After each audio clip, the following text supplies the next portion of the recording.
Occult Confessions is brought to you commercial-free through the generous support of our patrons. Visit occultconfessions.com and click on Donate to help keep the history of the occult on the digital airwaves.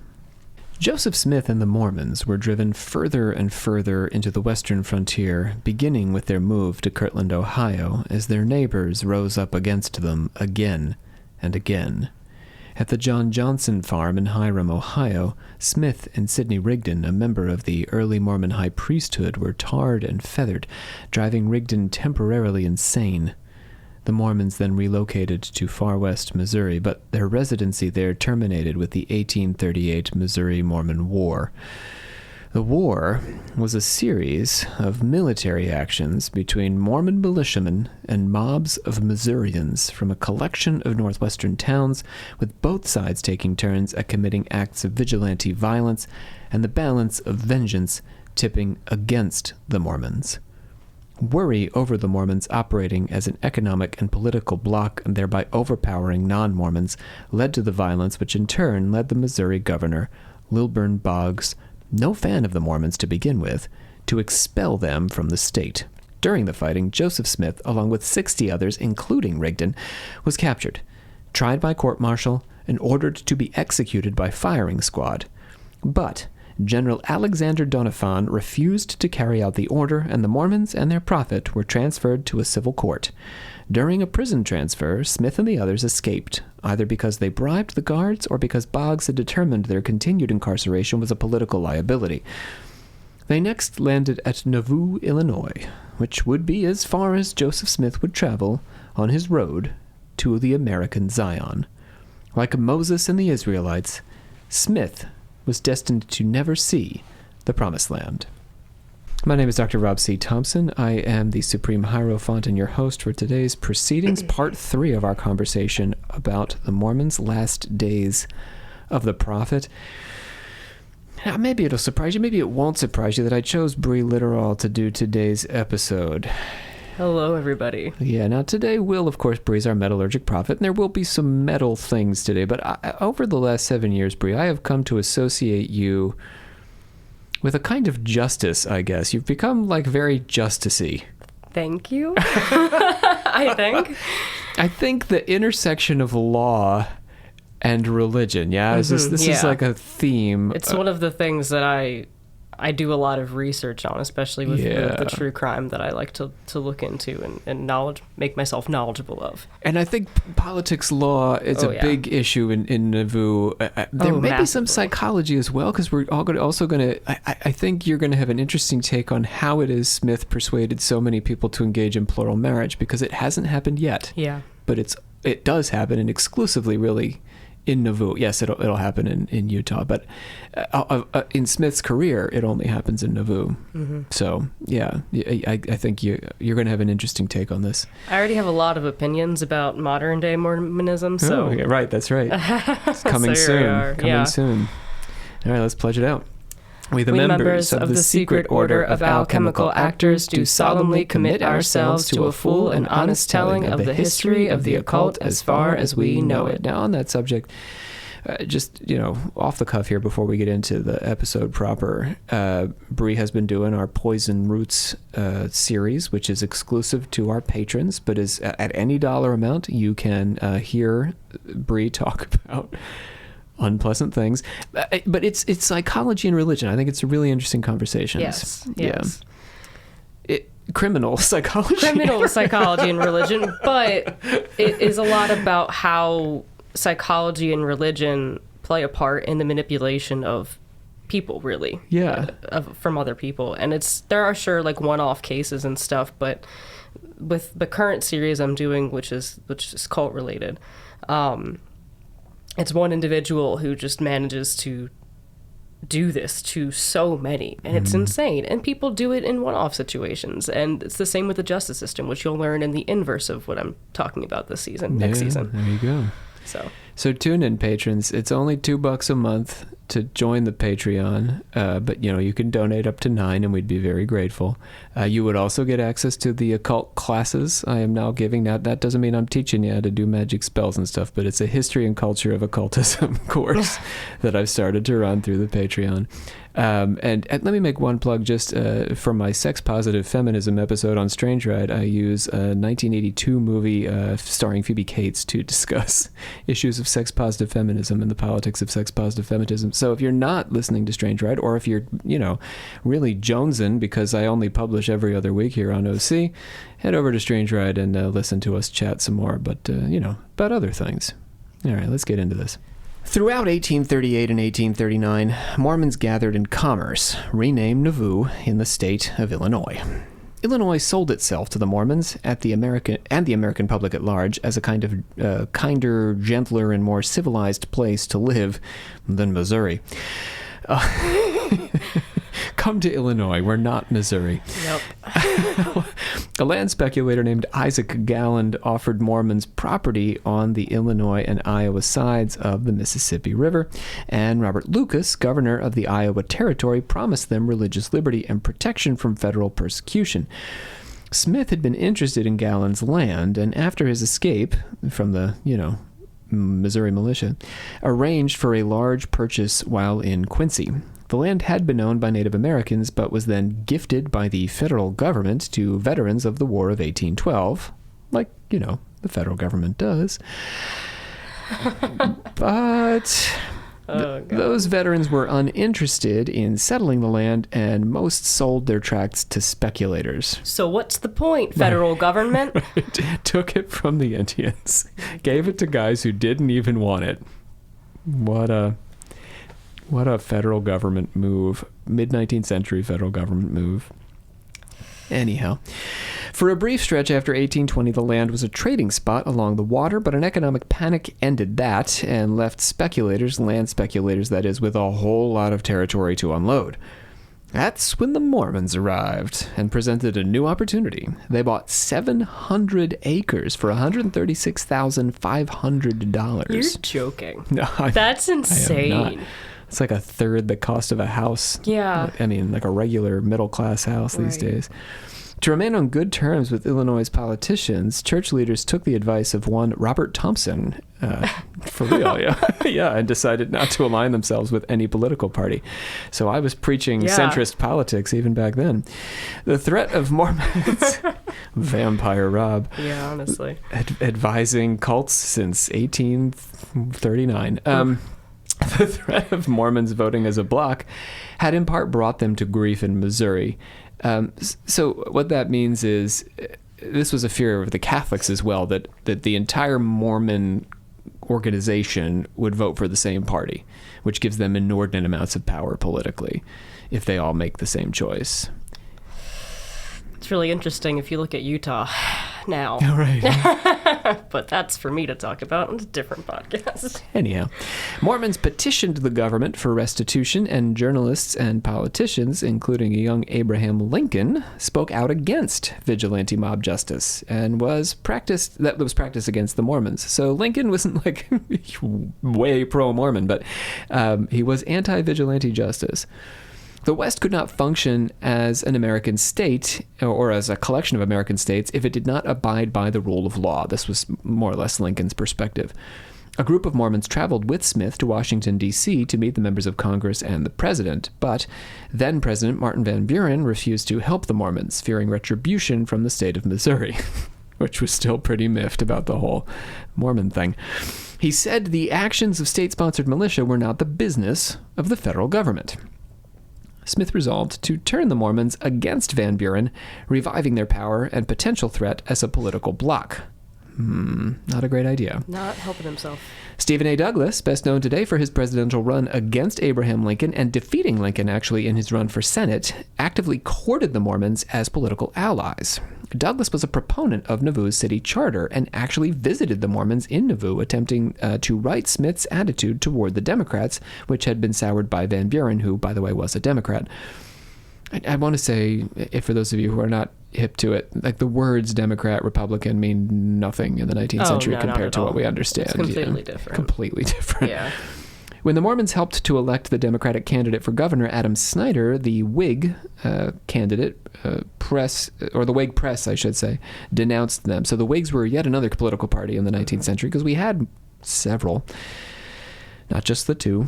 They pressed for denouncing the Mormons for voting together at the direction of their prophet. In fact, every candidate supported by the Mormons in the sparsely populated and closely divided state won. So the fear of Mormon political power is real. Yeah. As had happened in Missouri, the Mormons' failure to separate church and state struck a sour chord with their neighbors in Illinois. The Mormons got back to their military aspirations as well. Now, this is not going to be so great either. So, imagine it's Illinois. We're in Illinois. Right. You are not a Mormon.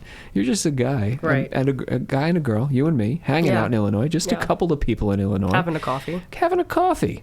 And we just heard that the entire state election seems to have been swayed by the Mormons. Uh-huh. And then, this guy rides by on a horse shouting like Paul Revere, and he's like, the Mormons are making a militia.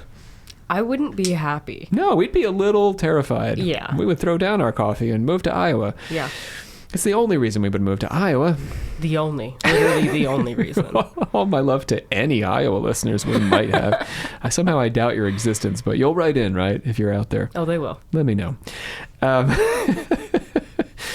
So, Smith organized a 600-member Nauvoo Legion. 600. That's not a militia, Rob. That's a whole unit. That's a whole part of an army. It's a whole army. Right? Yeah. You could go ahead and put Stonewall Jackson in charge of those guys, right? Oh my God, that's a big deal. Smith had reason to want such a militia for protection. In September 1840, Missouri's Governor Boggs was on his way out of office and issued an order for Smith to be extradited back to Missouri to stand trial for treason. So he said, I got crimes. I don't want to be extradited. Let me just build a 600-man army to protect me. Yeah. What? Yeah. I mean, I will say I'm not convinced that Missouri had a case against him. No. However, this is a pretty that's such an extreme response. Imagine if there was somebody... imagine if Jim Jones didn't go the way that he did, and that's what he did. He just made an army instead, and his would have been, almost twice the size. It was a different time, Brie. It was a different time. You made an army back then, is what you did. I suppose. You didn't move to, what was it, South Ghana. America? Yeah, Ghana. You made an army. Yep. So Smith told his believers that an apocalypse was coming. Of course. And so God's elect had to gather together in anticipation of those end times. The apostles, or Quorum of 12, were leading efforts to convert new members and send them back to Nauvoo. Brigham Young was in London, where the Industrial Revolution had so disrupted the economy that many of the British were poor and indigent. The middle class evaporated in London and, England writ large, as machines made farming less labor-intensive, and rural farmers then had, not out of work, flooded the cities, where they worked long, grueling hours in factories for little pay. Think Charles Dickens, right? Any Charles Dickens. Yeah. Young and his fellow apostles wandered from church to church, preaching the Mormon message, which was often well received. Because you're poor and your life sucks. And these guys are like, we got a prophet back in America. And as they won converts, eager to leave the squalor of the metropolitan slums, they made arrangements with passenger ships to move the British west to America and up to Nauvoo. It's amazing. It's quite a system. How efficient they are. Yeah, they're good. So efficient. They are good. I will say in their defense that you are going to be living a better life. That's true. After you leave London, your material conditions will be improved. But the Mormonism feels optional. Right. I feel like that shouldn't be a stickler for, that shouldn't be a reason that I can have a better life. I should be able to have the better life without forced Mormonism. For some reason, it doesn't cross their minds. Maybe it does. Maybe some guys cross the ocean, they get to New York and okay, I'm done. That's as far as I go. But I guess. A lot of them do make it to Illinois and then ultimately Utah. By the time the Mormons settled in Utah, more than 50,000 of Queen Victoria's subjects would leave the motherland and gather in America's Zion. 50,000. That's so many people. Yeah, go, Brigham, go. Oh my God. He didn't do all that, but, he was part of that first mission. Yeah. In the summer of 1840, Smith received a letter from John C. Bennett, then quartermaster of the Illinois militia, presumably unknown to the state militia. Bennett had been a roving grifter, working as a doctor, a minister, college administrator, and then was ejected from a Masonic lodge in Ohio 6 years before, and he left his wife and child behind after that event. So he was just working as those things. I don't imagine he had the qualifications to be any of those things. No, At least not no. all of them. Certainly not a doctor. Maybe a college administrator. I don't know. I don't know. Obviously, none of my college administrators listen to the show. Again, write in if you're from Iowa and a college administrator. So, You're no cruising today. Smith, trying to piss Iowa off, trying to piss off my own bosses.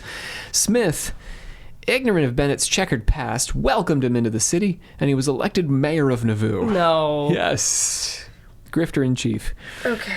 But Smith didn't know, right? In April 1841, with Sidney Rigdon Ailing, who was like Smith's go-to guy, Right. Bennett rose to become assistant president of the church. So now he's not only a secular, but a religious authority. Meanwhile, rumors had started to circulate that Bennett had tried to seduce a young woman. Smith sent a confidant, George Miller, across the country to Pittsburgh to research Bennett's background, and Miller returned with the troubling news that Bennett was, in fact, very bad news. If he had the ability to do some checks and balances in the first place... Yeah. Should have sent the guy out on day one before we let him be mayor. Right. Smith confronted Bennett, who confessed, and then attempted suicide by overdose. That escalated, okay. Yeah. But he was rescued by doctors, and Smith accepted his promises to become a better man while reducing his role in church affairs. Okay. To forgive is divine, Brie. Is it, though? Is it? I mean, authority is another thing, in my opinion. I think it is fine to forgive, but right. To a certain extent, like, all these guys who get up to bad deeds, I would rather forgive and remove. That's the thing, is the removal is the follow-up to the forgiveness. Right, but we did not remove. No. Bennett's still kicking around. I mean, we did. We knocked him down in the church, but not, I think, in the rest of his role in, is he still Nauvoo. The mayor? I believe so, yeah. I feel like that's the more important part of this equation. Work on Nauvoo, but he's so charismatic. Work on Nauvoo's temple got underway as Smith began to experiment with new aspects of the Mormon faith. So all of the funkiest Mormon ideas, I think, come from here. If you don't think the Book of Mormon is funky, this is when Mormonism starts to get funky, independent of the Book of Mormon. So I see. This is one of my favorite Mormon practices, and by favorite I mean it creeps me out. But since the dead had no way of converting to the true faith of Mormonism, Smith developed a proxy form of baptism wherein a living relative stood in for the deceased and was baptized in their name into the faith. Most infamously, they did this to Anne Frank very recently. Yeah. I mean, you can't do that to a relative, so I guess the ceremony must have changed. But like, if you were like, I've told you all these Mormon truths, right? And now you're going to get to go to good Mormon heaven. And but then, like, your dad, your mom, your grandparents, you got a bunch of children even maybe who are dead. Right. So you come over to me and you're like, what do I do about all these guys who are in, like, Mormon hell? And I'm like, no, don't worry about it. We'll just baptize them through you so they can all be in Mormon heaven with you. But what if I'm dead and I don't want to be in Mormon heaven? Oh, too bad. You're going. Yeah, you're having a good time, right? You're in Valhalla or something, and suddenly you blink out of Valhalla. I don't want that. And you're in Mormon heaven, me, enjoying decaffeinated beverages. Oh my God. What happened? No. I was getting drunk with the Vikings, and now I'm hanging out with these decaffeinated I cannot guys. imagine. Oh my God. Also on April 5th. I've never been so stressed out about something that couldn't possibly happen to me. Yeah, well, you would think. That's what Anne Frank thought. On the 5th of April, Smith married Louisa Beeman, his sister-in-law, and his first plural wife. So this is weird doctrine number 2. Yeah. They were married in secret, and the story was only ever told by the man who performed the ceremony, namely Joseph Noble, 30 years after the event. But, so that's how secret it was. 30 years later is the first time we heard about this wedding. Was that well kept? That's insane. insane. Yeah, because it was just the one guy who knew, and the girl. And they just never... They never spoke of it. What? Okay. Well, maybe I'll answer it later. Yeah, maybe. Who knows? Maybe events will help to answer whatever question is kicking around in there. There isn't a great reason to doubt Noble's story, since Smith developed a well-documented and observed obsession with spiritual wifery and plural marriage for the rest of his life. So we could say, oh, well, he just made that story up. But it's a bizarre thing to make up. It's very strange. He married roughly 30 women, Joseph Smith, and led another 100 human beings into the practice of plural marriage. I think my confusion is because I am so used to anytime plural marriage gets brought up in any of the stories that I talk about, there's a distinct motive for it, and secrecy eliminates that motive entirely. How so? Well, because the point of the plural marriage and all of the things that I see is to, one, have sex with many people, and it's a power play over those, not just the women, but the men around you, because then they have been taken from that option. And to me, it's that ownership of the person is eliminated with the secrecy. It just doesn't make sense to me. I mean, the sex remains a possibility, although I don't believe he has sex with all of his wives. And it's as common, Brigham Young too. Like, many Mormons have connubial relationships and non-connubial relationships. So you could get married for reasons that involve completely asexual relations, let's say. But the power thing, is not true of Smith. It's just strange to me. I've not because everybody gets to. Like, he inducts many men into the practice. He's not the only one who's getting to do it, you know? It's just weird. It's so weird. And he's trying to hide it from a lot of people, especially at the beginning. So, the sisters Zena and Presendia Huntington were next to wed Smith. Sisters. Those names. Yes, sorry. isn't that cool? Sisters marrying the same person. Yeah. Weird. Well, but you can, because you're more than one. So he went right for it, right? He didn't mess around. No, he didn't. He saw an opportunity and he took it. With Zena and Presendia. Although in their case, this may prove your PowerPoint a little bit. They both had living husbands, Zena and Presendia. Okay. Then he married his dead brother's wife, Agnes Moulton Coolbrith. That makes good sense, and that's good Old Testament practice to marry your dead brother's wife. People sometimes do that modernly, though, too. Yep. Like, that's okay. But here you got many wives, so... Right, that's the problem. Your obligation is to take care of her as your brother's wife and your brother's dad. Right. I believe this is an Old Testament statement. Yeah. Most scholars suggest that Smith did not consummate, as I'm saying, all of his marriages, but historian Benjamin Parks points out there is no way to know how many of his wives he did or did not have sexual relations with. Obviously, he wouldn't be keeping a notebook. Had sex with Agnes today.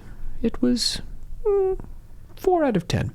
I mean, there are a couple that they like to document. Yes. I wouldn't put it past anyone. Smith is so busy spinning doctrine and stuff and church histories, I think he doesn't have time. It seems like this marriage thing is a secondary thought to just twist into the doctrine and isolate them more. I mean, we'll dig into it more and we'll see if that holds water for you as we go. But it's I think that's a possible way to do it. It seems like it's trying to make them stand out in a very niche way that nobody else... It's not approved of. It's like trying to not be approved of. I see what you mean. Yeah. They're edge-loading. In 1842, Smith further refined the Mormon faith with his work on a handful of papyrus scrolls. You're going to love this. Oh, boy. Okay, so this is another very weird moment. All the weird happens in Nauvoo. So if the golden plates weren't weird enough... So this is what happens. He gets his hands on some papyrus scrolls. Now, he'd purchased these along with a mummy from an antiques dealer in Ohio in 1835. Okay, continue. So, I'm listening. When antiquities excavator Antonio Labolo died 5 years earlier, he had unearthed and more or less stole 11 mummies along with papyri in the Egyptian city of Thebes. His estate sent those to New York to be sold. Michael Chandler purchased some of these and then sort of went on tour of the United States displaying them, like, Barnum style. Right. And was, what am I saying? So, audiences paid, and Chandler was entrepreneurial and he had no attachment to these mummies. So if people got really, excited about them and they had the cash, he would sell them a mummy. Okay. So you would pay for a ticket to see the mummy, and then you'd be like, and for an additional $100, you can take this one home with you. Which Smith wanted to. I probably would too, yes. To be honest with you. Smith's Book of Mormon was purportedly written in Reformed Egyptian. And so when Chandler came to Ohio, Smith naturally took an interest and ended up buying some of the display.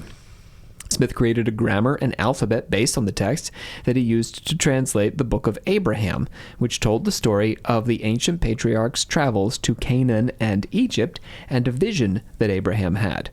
In the book, Smith detailed some new and unusual doctrines. First, that the priesthood was something earned in a previous life. Ooh. Okay. Yeah, we got reincarnation now.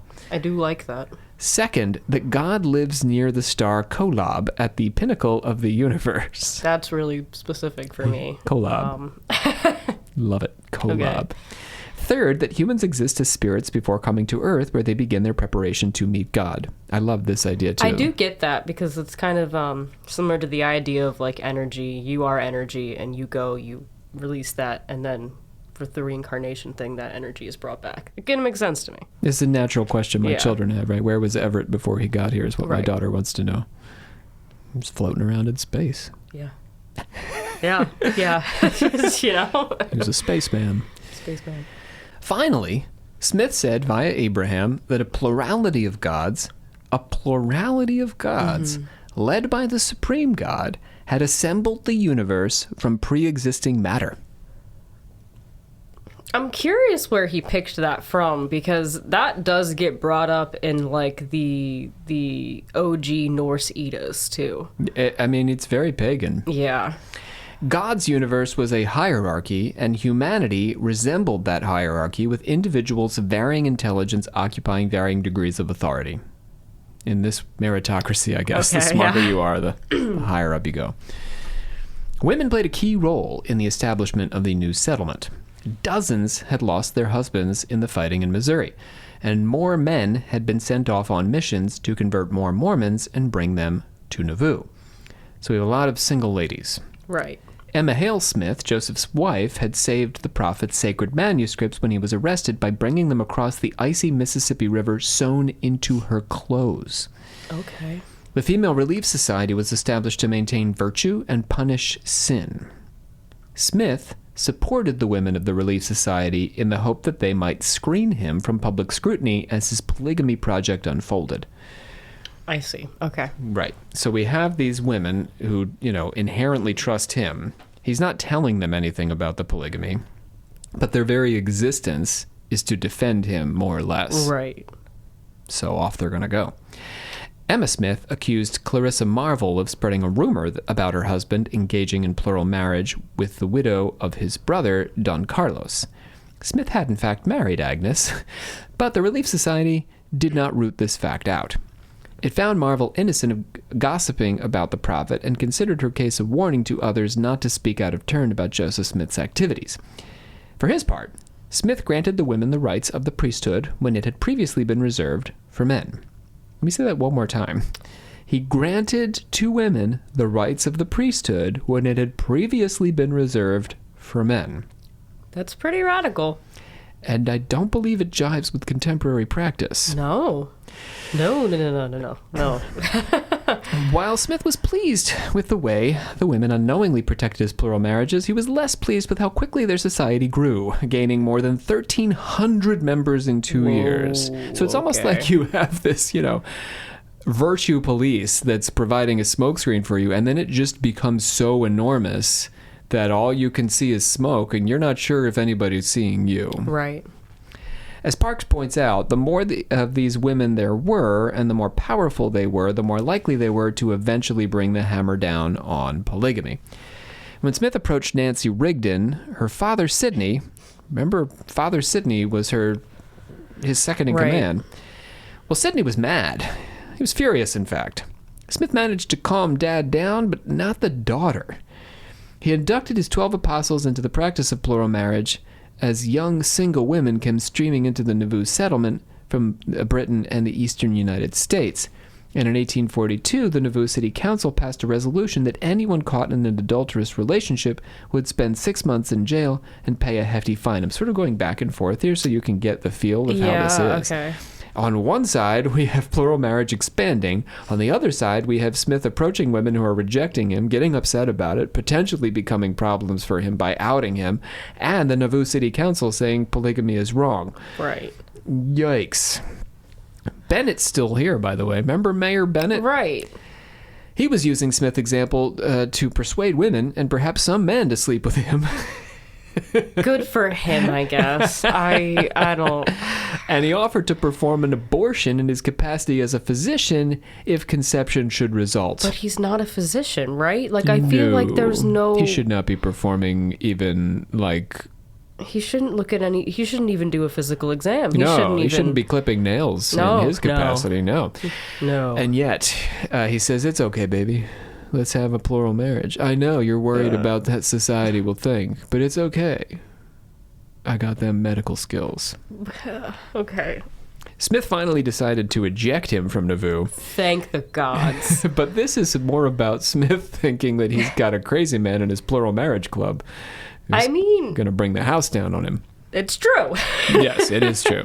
It's a good assessment. Whatever the reason, get him out. However, Bennett fled the city and began to speak out against Smith and the Mormons, claiming that they had plotted to kill him and that Smith had conspired to assassinate Governor Boggs of Missouri, among other things. That took a turn. Okay. Yeah. We won't hear the last of Bennett, but I'm sure. It'll be a couple of episodes, actually, before he returns. He doesn't ever truly go away.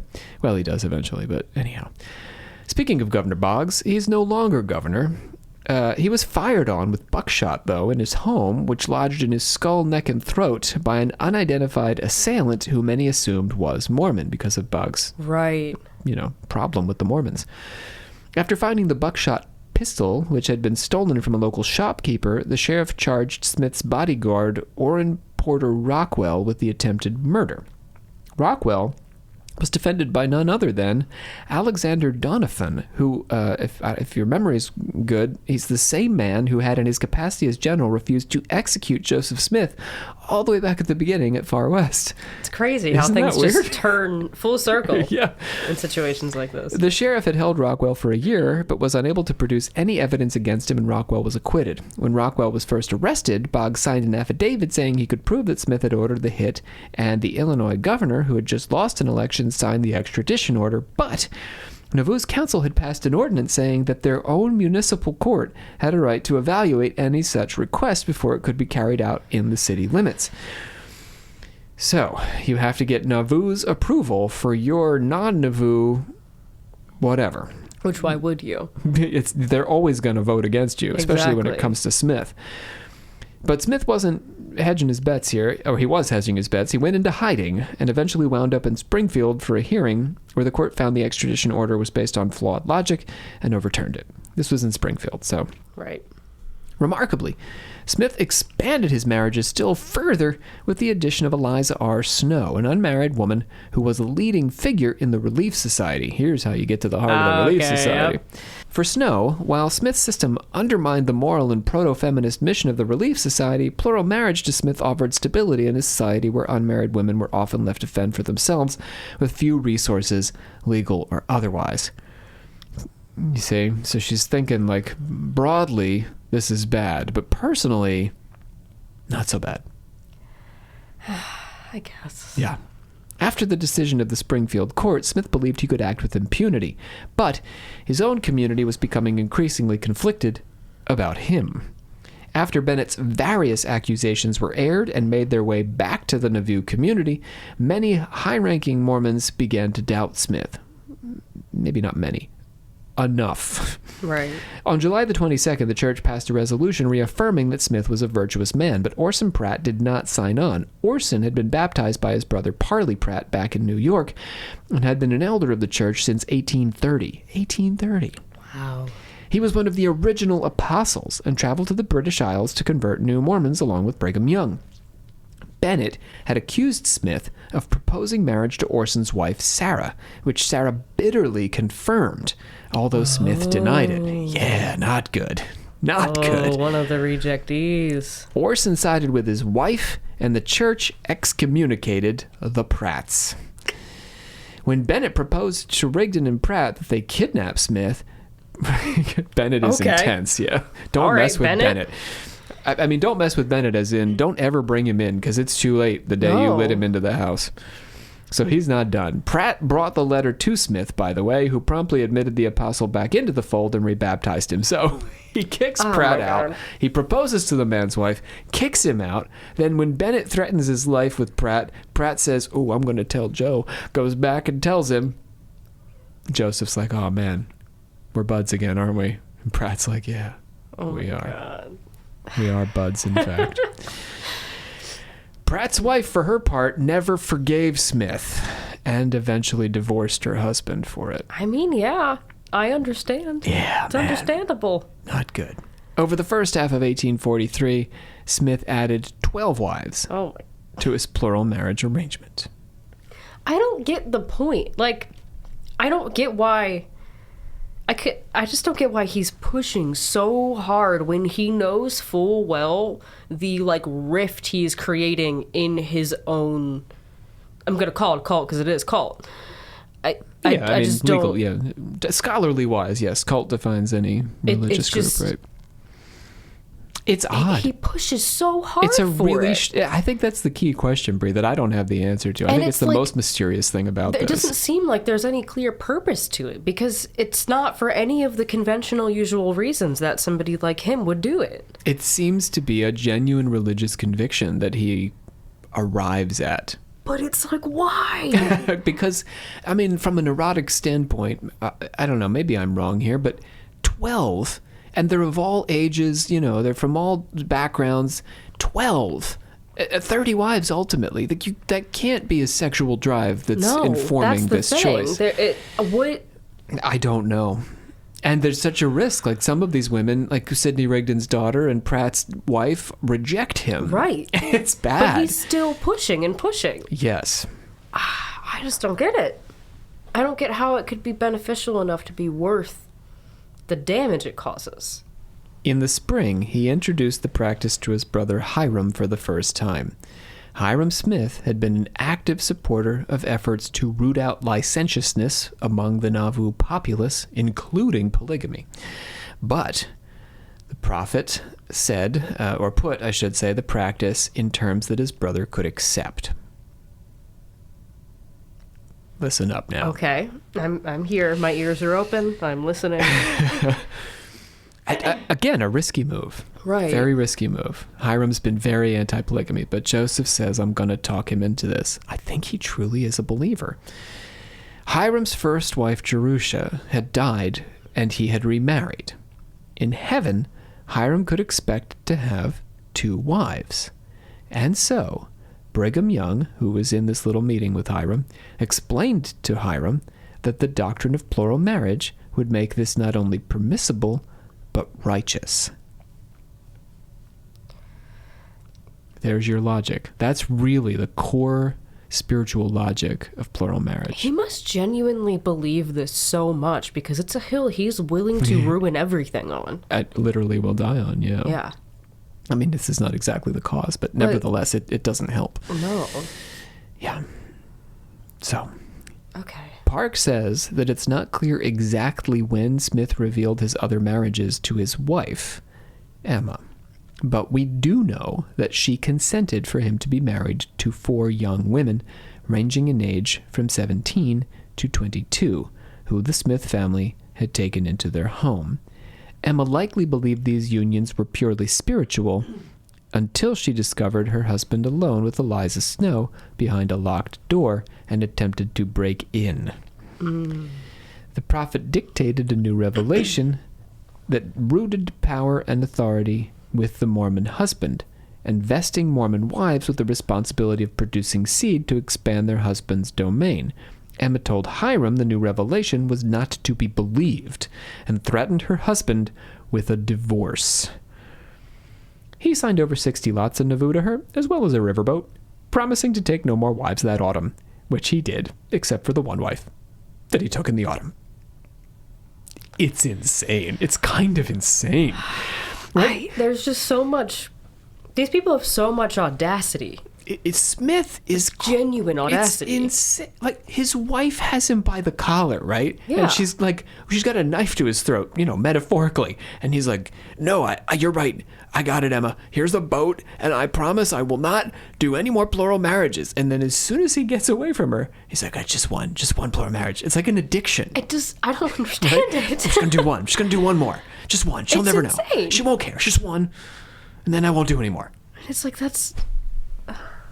This revelation was only shared with a relatively small inner circle who took up the practice of plural marriage. Let's remember, we've let Emma Smith in, we've let Hiram Smith in on the secret, but it is still a secret. The majority of Nauvoo don't know that this is a thing, although, of course, there are rumors that the elite of Nauvoo are up to this. Right.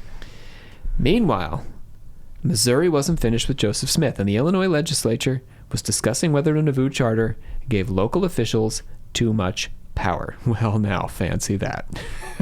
You don't say. Of course. Joseph Reynolds, sheriff of Jackson County, arrived in Nauvoo with Harmon Wilson, deputy sheriff of Hancock County. This is really a fun story. Okay. Posing as missionaries, they gained access to Smith and promptly arrested him. Right, for amassing too much power, right? For a kind of treason, I guess. Yeah. But Smith called for legal counsel and had the sheriffs arrested by county officers for false imprisonment of him. That's fun. Okay. We're not done. They set out for Quincy and the circuit court to hear arguments, but the Nauvoo Legion intercepted them, the militia, and brought their prophet home. A parade concluded in a formal dinner at the Smith home, where the sheriff, Reynolds, and his assistant, Wilson, sat at the head of the table as the guests of honor. Can you imagine these guys' day? What a whiplash of a day for them. Nauvoo's court freed Smith with a writ of habeas corpus, and two very confused sheriffs made their way home empty-handed. Yeah, I can't imagine being like, I gotta arrest this dude. Oh, I'm getting arrested. Oh, I'm at the head of a dinner table? The moment they announce the arrest, it's like Willy Wonka and the Chocolate Factory just descends down around them. And nothing makes sense after that. Oh. Smith and the Mormons grew bolder. They petitioned the United States Congress to declare Nauvoo a federal territory beyond the authority of the state of Illinois until Missouri provided restitution for past injustices and Illinois promised to protect the Latter-day Saints. Smith, as mayor, would be granted the right to raise an army of federal troops to assist the Nauvoo Legion against any invading frontier mobs. Smith began to talk about a presidential run, about which he was unreasonably optimistic, while his non-Mormon neighbors and the rest of America found the idea laughable at best and offensive at worst. I think this suggests the degree to which he's entered a closed loop. Oh, yeah. And it kind of still shows today in Utah. Okay. That will be interesting to hear about. Mm-hmm. Mormon electioneers set out across the country to win voters rather than converts and host conventions in every state, culminating in Baltimore in July. Meanwhile, Smith started to consider relocating the Mormons yet again. Texas, anxious to add armed men, also warm armed men to its ranks. Perfect. To defend itself against Mexico, was interested in welcoming the Mormons, of course. Like, here's a bunch of hundreds of armed dudes. Let's do this. Okay. John Walton, former mayor of Galveston, wrote to them that there were 265,000 acres ready for purchase in the eastern part of the territory. In 1844, Erasmus Bostwick accused Hiram Smith of having several spiritual wives and alternating who he slept with night by night. And, he said, there was a prostitution ring operating in town near the temple. He was fined $50, and Smith denounced him in front of an audience of 8,000. Emma used the Bostwick affair as an excuse to openly condemn the practice of plural marriage, though. Good for her.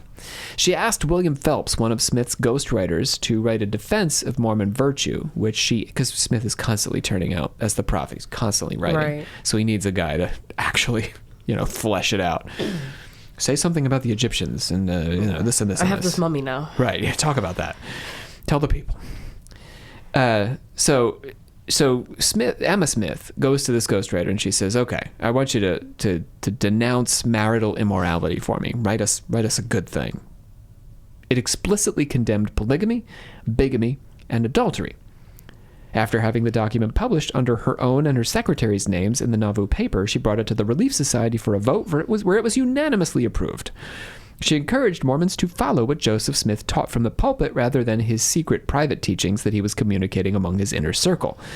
Her husband, for his part, established the kingdom, separate from the church, a new council of exclusively men who would rule under Smith in a post-apocalyptic world. Yeah, of course he did that. He's got a government all set up. Oh my God. The council, who were not to discuss their business with their wives, because you wouldn't want to do that. Not with their wives. Not with the wives. They would have no constitution, but function as a living, breathing constitution, making the rules as they went along. Go. Sorry. That hurts. Right, I know. It's tough to hear this day and age. It hurts so much. So, I want to be clear that still nobody knows about the plural marriage. Officially nobody knows about the plural marriage stuff, the Nauvoo populace. Right. So Emma Smith is really playing a game with Joseph Smith. She is now actively attacking this practice and daring him to come out.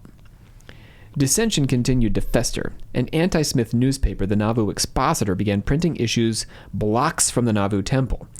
It began to make public the practice of plural marriage as practiced by the Smiths, Brigham Young, Heber Kimball, and other top members of the Mormon hierarchy. Hiram countered by attempting to argue that the prophet was only speaking about a man's right to marry after his wife had died, the original argument that had persuaded him. Mm-hmm. But that was far from the truth. Hiram apparently is sleeping with multiple women himself. The prophet asked for a city ordinance to silence the press, and a mob, led by the city marshal, drug the expositor's printing press into the street and burned it. So, rival newspaper speaking out against the prophet has now been burned. Wow. Yeah, talk about mob violence. Francis M. Higbee, an editor of the Expositor who had been a member of the High Council before he was excommunicated, testified against Smith, and a warrant was issued for his arrest in Hancock County for inciting a riot. Fearing the situation could quickly spiral out of control, the Illinois Governor Thomas Ford visited and determined Smith was to blame. Smith fled across the river to the Iowa Territory in the middle of the night, and the council determined to burn or bury their minutes. So now the secret apocalyptic government is getting tense and excited because Smith has fled. Emma and other Mormons worried that if Smith evaded justice, the town would be burned and its inhabitants slaughtered, and so Smith surrendered to authorities. He told his family that he did not expect to outlive this crisis. His enemies, however, were not so sure, since Smith had managed to evade the legal system several times before. The Smith brothers were brought to Carthage under indictment, where the charge of treason was added for declaring martial law in Nauvoo. An organized militia along with a mob surrounded the jail where Joseph and Hiram wrote letters in preparation for their legal defense. Rather than wait for the courts, a mob formed, justified now by the fact that an extra-legal Mormon mob had started this series of events by breaking into the Nauvoo Expositor. I mean, not really justified, but in their heads, right? They think, well, he's going to start a mob. We can start a mob. They have a reason now. On the afternoon of June the 27th, Joseph and Hiram Smith sat in their jailhouse room with John Taylor and Willard Richards, along with 6 other men. Between 150 and 250 men had gathered outside the jailhouse. Some painted themselves with wet powder to disguise themselves, and at 5 p.m, they stormed into the jail. The jail's guards, the Carthage Greys, fired shots into the air in an attempt to feign a defense. So they're just faking it. Upstairs, Hiram and Joseph Smith reached for pistols that had been smuggled in for them the day before. In your jail, right? Like you have in your jail. Right, yeah. There was a confrontation at the door. I mean, I guess it turns out they were right. They should have had the pistols. Hiram was struck on the left side of his face by a bullet and fell, dying. Taylor was hit by a hail of bullets while attempting to jump out of the window, but he ultimately survived. Crazy, okay. Yeah. The prophet fired several rounds into the mob and made for the window himself. By then, they had forced open the door and shot past Richards, who also survived, and at Joseph Smith. So 2 men survived this, and the Smith brothers, the prophet, was shot twice in the back, once in the breast, fell through the second-story window to the ground. Outside, several men dragged him to a nearby well and shot him at least 4 more times to assure that he was dead. Shouting, "The Mormons are coming," the mob quickly dispersed, but no Mormon force arrived. Samuel Harrison Smith, Joseph and Hiram's younger brother, was the first on the scene and accompanied the bodies back to Nauvoo. Samuel was possibly attacked by a mob en route, and he died 30 days later. 5 men were tried for the assassination in front of a jury of non-Mormons, and every one of them was acquitted. I'm not surprised. I mean, it sucks. It's like, the I don't politics. condone the murder of anybody. Right. But This is no way to get your justice. no. And you're just yeah. gonna feel the future fire that you've created here. And I think we can certainly blame him to a large extent for what happened with the printing press, but you don't get shot for that. No, you don't.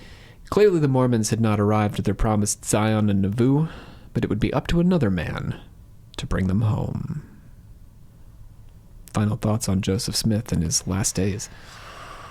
I do. I just don't have... I'm trying to think of the way that I want to form these thoughts into words. I think that this is often a misunderstood story. Oh, I definitely agree. Yeah. I mean, that there's the spreading of the polygamy and all. I think there's just this idea that Joseph Smith just wandered around telling everybody to have as many wives as possible, but he did not. It was very secretive. He tried so hard to both push for it and to hide it. I think because a part of him obviously knew, like, it wasn't gonna work. Right. Not for him. It's not gonna work there, you know. I think there's also a misconception that some of the Mormon weirdnesses were there from the beginning, but I think their most infamous weirdnesses really do come from They're Nauvoo. right here, yeah. Even weirdnesses that, we'd never heard before, like the many gods theory. Right, right. Yeah. It seems definitely like the outlier, the outcast of the Mormon story when it comes to the way he led and dealt with things. And yet it sets up so much to follow. It does. Yeah.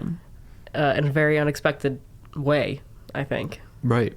If he had been killed in Missouri or in Kirtland, right, in those couple of instances, right, Mormonism would be a completely different thing. It wouldn't be the beast that it is now, I don't think.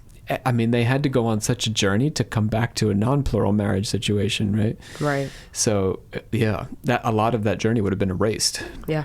It's weird. Yeah,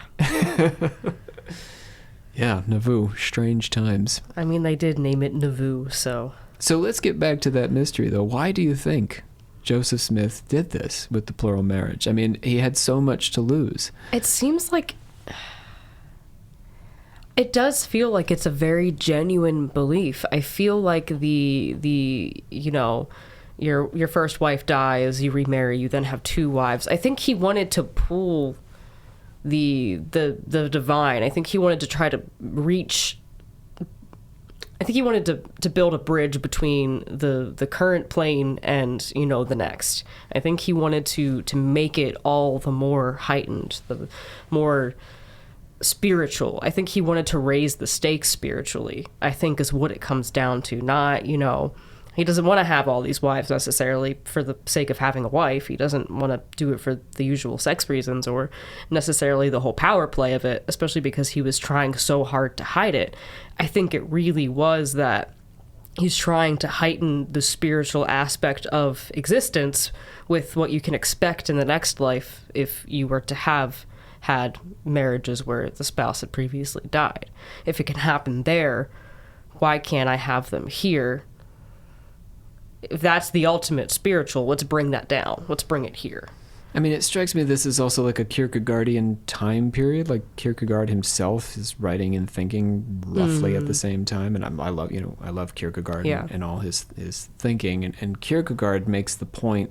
I mean, my favorite part of Kierkegaard is this idea of facing the absurd. No matter what God asks of you, you have to just do it. Right. And you get to, you are blessed in this life here and now for taking that leap of faith.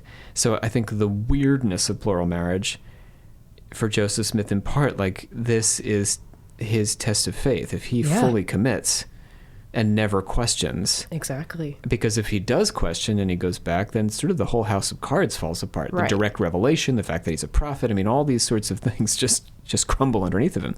So he's all in. Yeah. Once he sees this and he believes it to be true, he has to go all the way. Yeah.